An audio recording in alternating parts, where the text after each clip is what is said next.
Okay, babes, let's talk. Who is the First Amendment and why is everybody obsessed with her in the United States? The First Amendment of the American Constitution is arguably one of the most significant and cherished parts of the American law.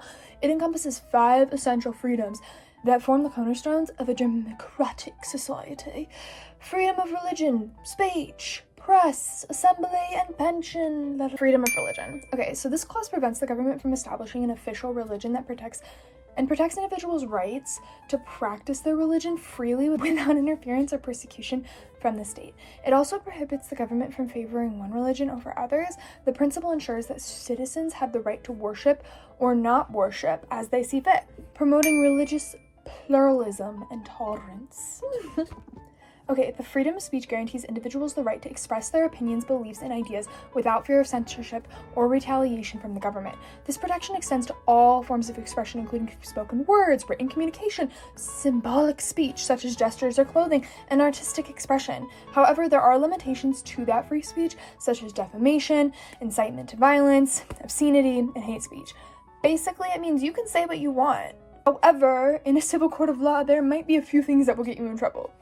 If you're like being a piece of freedom of the press. This provision safeguards the freedom of the press from government control or censorship. It allows journalists to investigate and report on matters of public interest without fear of requisition.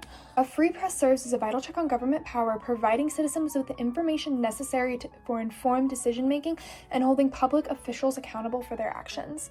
Freedom of assembly.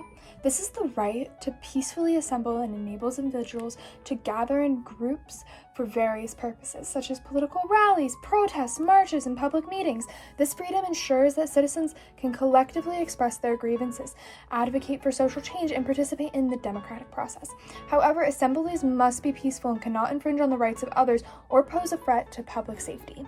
Freedom of pension. This right allows individuals to pension for government for grievances or complaints. Citizens can address the concerns to government officials, seek redress for grievances, and advance for policy change throughout pensions. Letters, demonstrations, or other forms of communication, the government is obliged to consider these pensions and respond to them, further reinforcing the democratic principle of government accountability to the people. Basically, in the United States, we are a country founded off of big mouth people, and we like to talk a lot of shit. That's why it's kind of important, because we want our ability to do what we want to do. We want to say what we want to say. We want to believe what we want to believe. We want to be able to talk shit about our own government if they aren't doing a good job and put some checks and balances in there if we need to. We want to be able to assemble with the people we want to assemble with, along with talk to our officials when they are doing something that we might not agree with and or maybe we do agree with. Basically, your right to be able to talk shit and do what you want relies on this amendment.